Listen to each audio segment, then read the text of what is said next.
देश में 1600 करोड़ में बन रहा हाईवे पूरा होने से पहले ही टूटने लगा। देखिए बारिश में इसका क्या हाल हो गया। अब देखिए ये अमृतसर जामनगर हाईवे जिसे लेकर मोदी सरकार ने बड़े बड़े एड्स भी लगाए थे। कंस्ट्रक्शन कंप्लीट होने के कुछ ही महीनों बाद देखिए क्या हालत हो गई है इसकी। इसी तरीके से तेलंगाना में NH-44 जमीन के अंदर धंस गया। गुजरात में सूरत मुंबई नेशनल हाईवे पर बड़े बड़े गड्ढे हो गए, लेकिन उन्हें कोई देखने वाला नहीं। और मैं यहां सिर्फ नितिन गडकरी को सिंगल आउट नहीं कर रहा हूं, मोदी सरकार में मौजूद हर एक मंत्री की हालत देख लीजिए। फाइनेंस मिनिस्टर हो चाहे फॉरेन मिनिस्टर हो, एनवायरमेंट मिनिस्टर हो चाहे एजुकेशन मिनिस्टर हो, एक भी फील्ड में ढंग का काम हो रहा हो तो बता दो। जनता को तो कुछ मिल नहीं रहा है, लेकिन इन बीजेपी नेताओं के बेटों को देखिए क्या मिल रहा है। होम मिनिस्टर अमित शाह के बेटे जय शाह ना ढंग से हिंदी बोलनी आती है, ना ढंग से इंग्लिश बोलनी आती है। वर्ल्ड कप के लिए कुछ बोलता क्यों नहीं हूं मैं? As you are knowing that we are living in. लेकिन इंडियन क्रिकेट का पूरा कंट्रोल इनके हाथ में दे दिया गया। अक्टूबर 2019 में बीसीसीआई के सेक्रेटरी से शुरू होकर आज ये इंटरनेशनल क्रिकेट काउंसिल के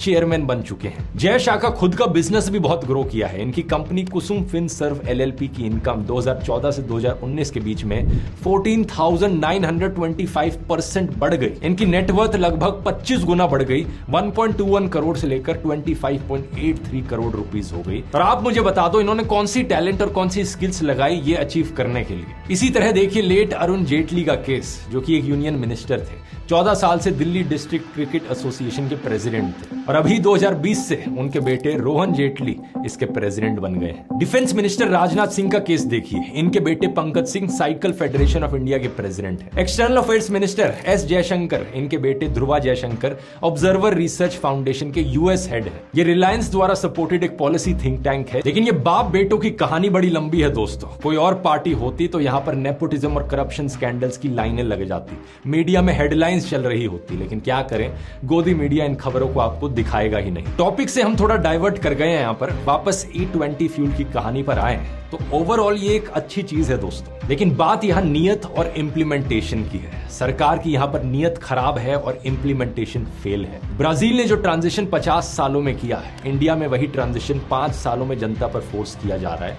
और वो भी बिना प्रॉपर इंफ्रास्ट्रक्चर के। सरकार को बस 3 चीजें करनी थी और किसी को कोई प्रॉब्लम नहीं होती। पहला, लोगों को समय देना चाहिए था। जो 2030 की ओरिजिनल डेट थी उस पर करते तो किसी को दिक्कत नहीं होती, क्योंकि तब तक ऑलरेडी 7 साल हो चुके होते E20 कंप्लायंट गाड़ियां आए हुए। दूसरा, ये बात बड़ी क्लियर है कि इथेनॉल इस्तेमाल करने से सरकार के पैसे बचते हैं, तो इस बेनिफिट को कंज्यूमर्स को पास ऑन किया जाना चाहिए था। पेट्रोल का दाम नीचे आना चाहिए था। तीसरा, लोगों को चॉइस दी जानी चाहिए थी, 100% पेट्रोल खरीदो या इथेनॉल ब्लेंडेड पेट्रोल। अगर इथेनॉल ब्लेंडेड पेट्रोल सस्ता होता तो ऑब्वियसली ज्यादातर लोग वही खरीदते, लेकिन इतनी सिंपल सी चीजें भी सरकार से नहीं की गई।